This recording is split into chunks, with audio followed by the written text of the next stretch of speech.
Saudara-saudari,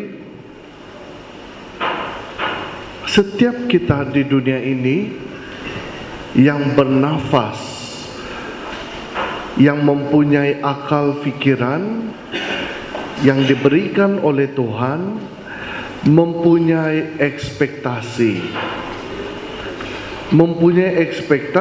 terhadap apapun yang kita lakukan. Contohnya, kalau kita datang ke gereja, kita ada ekspektasi.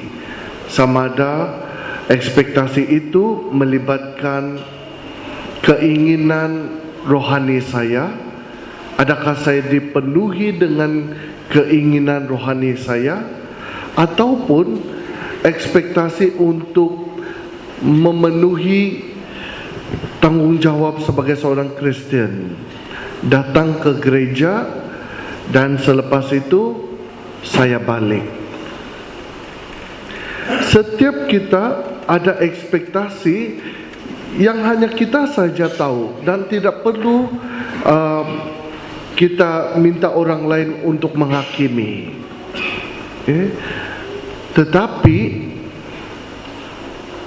saudara-saudari, dalam ekspektasi yang kita ada ini, coba tanya diri kita, adakah ekspektasi ini untuk kemuliaan Tuhan atau untuk kemuliaan diri sendiri? Inilah yang berlaku apabila kita mendengar di dalam kisah sengsara Yesus. Ada banyak ekspektasi. Sesiapa yang melihat dan mendengar kejadian yang berlaku pada waktu itu. Contohnya, pada waktu Yesus memasuki kota Yerusalem, ramai orang bersorak-sorai, Hosana, dialah yang diberkati oleh Allah. Dan dalam konteks pemikiran umat ataupun rakyat Israel pada masa itu adalah, inilah raja kami yang akan membebaskan kami daripada penguasaan kerajaan Roman occupation. Tetapi dalam tempo tidak lama, dalam lebih kurang seminggu ataupun tidak sampai seminggu, ekspektasi yang mereka kenakan kepada Kristus berubah. Cara mereka melayan Yesus berubah. Mereka tidak lagi merayakan dan menyanyikan Hosana bagi Raja kita, tetapi apa yang mereka katakan? Salibkan dia. Karena orang yang kami anggap sebagai raja ini tidak memberi apa-apa faedah, tiada manfaat bagi kami, maka salibkan dia.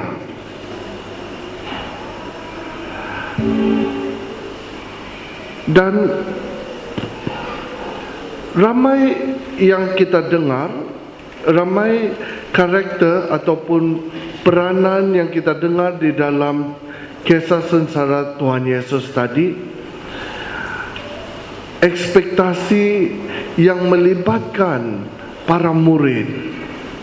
Para murid melihat bahwa, oh, inilah guru kami dan kami percaya dia juga yang akan membawa kebenaran, dan dia tidak berhak dan tidak boleh disalibkan, tidak boleh disentuh, sebab dia adalah guru kami, rabai. Tetapi apa yang berlaku ketika kejadian sebenar itu jadi? Mereka semua lari, tiada satu pun yang tinggal. Melihat daripada perspektif yang lebih mendalam, para wanita yang menangisi Yesus ketika dia memikul salibnya. Dan juga beberapa orang, Simon dari Kirene, yang mengangkat salib Yesus ketika Yesus terbeban oleh penderitaannya. Yosef Arimatea inginkan kematian Yesus, penguburannya dengan cara yang bermarwah, bukan hanya dibiarkan dan dibuang begitu sahaja. Dia meminta izin daripada Pilatus untuk mendapatkan jenazah daripada Pilatus, mendapatkan jenazah Yesus untuk dimakamkan. Mereka melihat pribadi Yesus dalam konteks yang berbeza. Nah, kenapa Father kata atau ceritakan tentang ekspektasi? Sebab kita semua yang datang ke gereja ini hadir dengan ekspektasi. Ada pengharapan. Ekspektasi salah satunya yang wajar dan banyak orang akan cakap, dan even selepas misa pun kamu akan berjumpa dengan Father, adalah Father tolong doakan supaya si anu sembuh. Ekspektasi adalah kita mengharapkan mukjizat berlaku melalui doa kita. Tidak salah, betul. Wajarlah kita saling mendoakan, dan itulah tugas seorang padri untuk mendoakan. Tetapi kalau itu ekspektasi kita, maka kita hanya menganggap pribadi kita ini sebagai objek. Sebagai objek dan bukannya sebagai subjek. Apa maksudnya? Maksudnya kita hanya datang ke gereja kerana kita mau datang. Kalau kita tidak dapat menyaksikan mukjizat berlaku, belum tahu iman saya diteguhkan.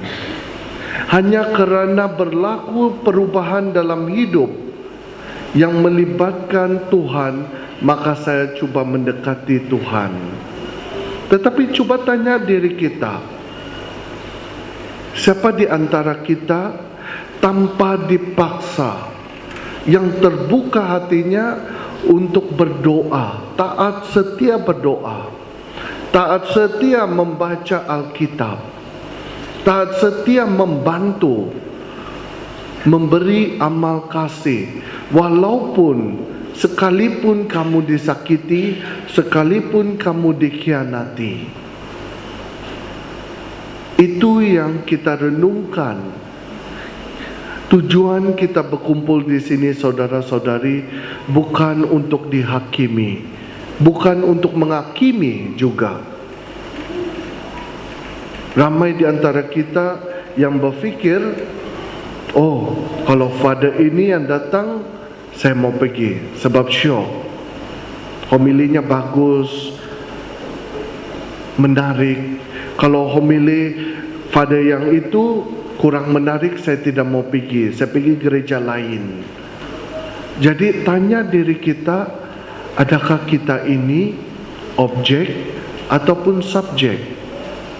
Subjek di mana Allah melihat kita sebagai yang dikasihi, maka kita melihat pribadi kita sebagai yang dicintai, dan kita mampu mencintai orang lain sebagaimana kita dicintai oleh Allah. Tetapi kalau kita melihat diri kita sebagai objek, kita hanya melihat sebagai benda.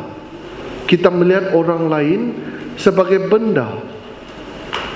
Saya hanya akan bercakap dengan dia atau bertemu dengan dia, hanya akan bergaul dengan dia sekiranya dia ada keperluan, dia ada manfaat bagi saya.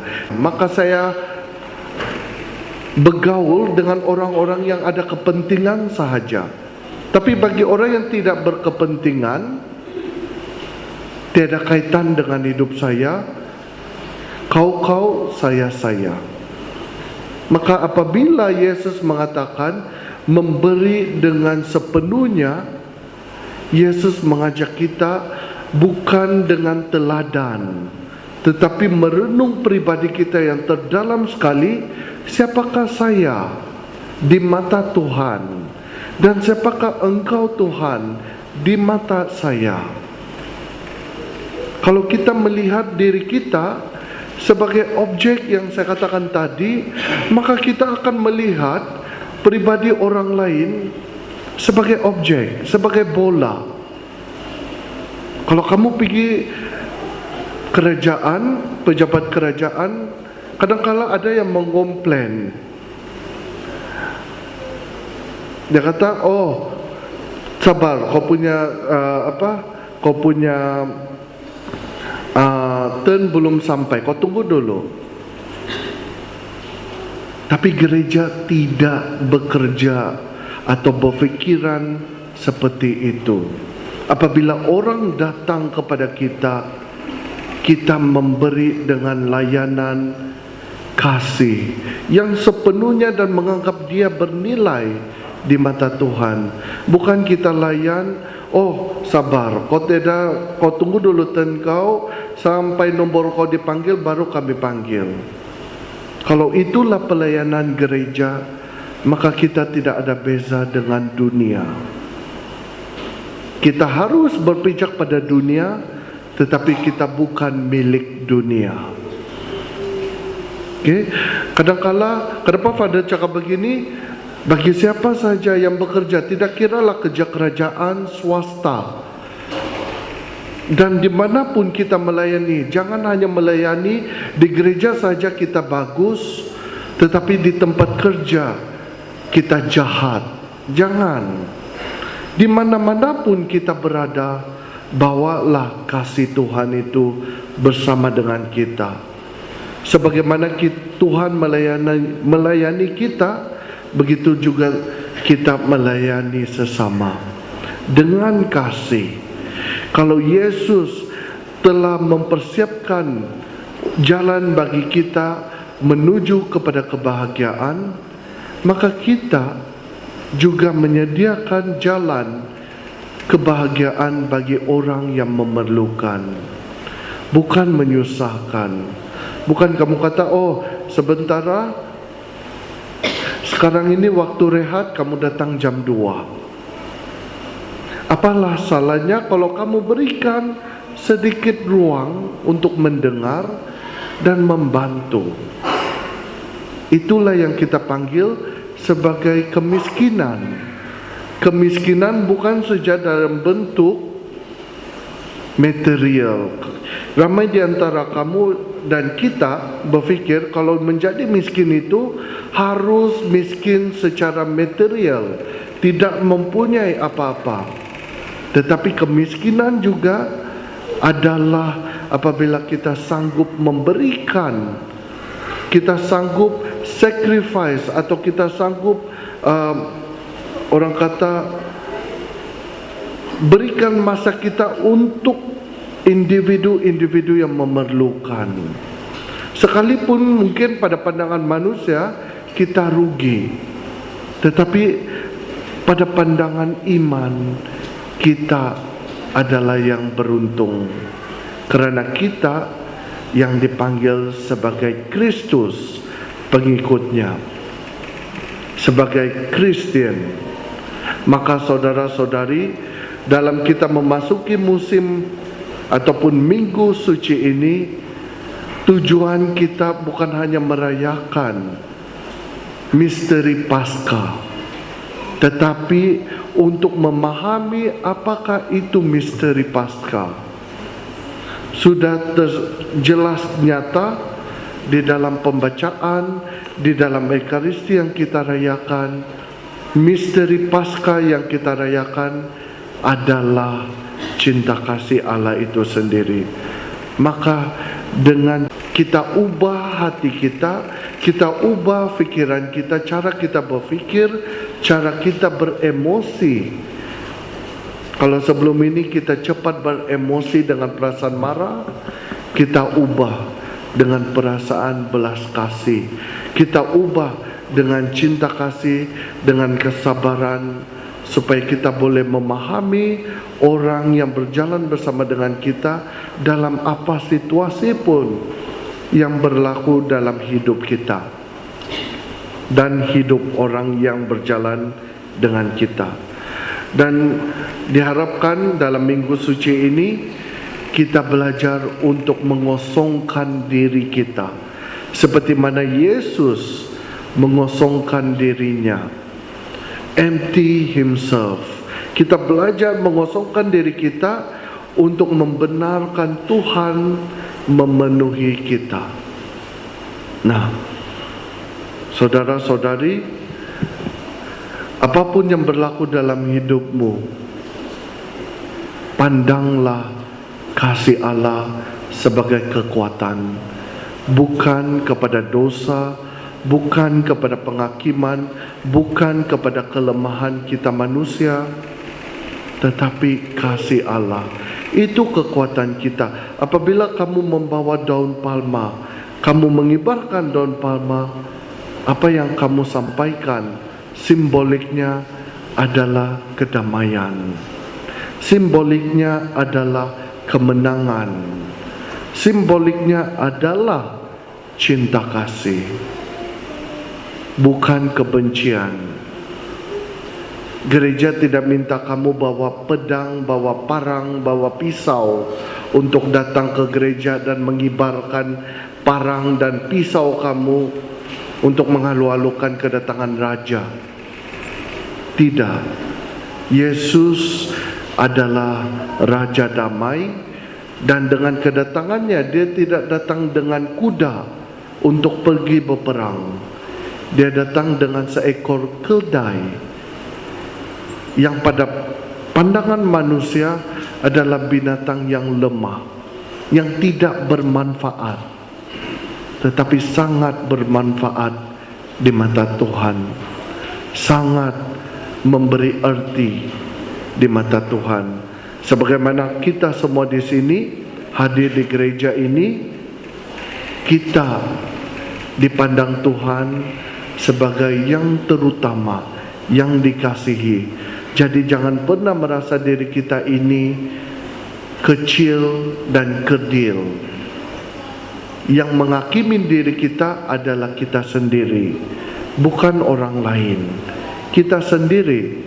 Karena saya dipenuhi dengan dosa, setiap hari saya hidup dalam noda dosa, saya hidup dalam zina, saya hidup dalam saya punya, orang kata apa, addiction. Saya hidup dalam keegoan saya. Maka kerana itu saya tidak pantas untuk datang kepada Tuhan. Itu pemikiran manusiawi kita yang menghakimi diri kita sendiri. Tetapi Tuhan melihat dan dia berfikir tidak sama seperti kita. Yesus berkata, jangan takut, aku bersama dengan engkau sampai selama-lamanya. Itu kata Yesus yang memberikan kita kekuatan untuk percaya, sekalipun kita jatuh dalam dosa, Tuhan tetap menyertai dan Tuhan tetap menguatkan kita. Amin.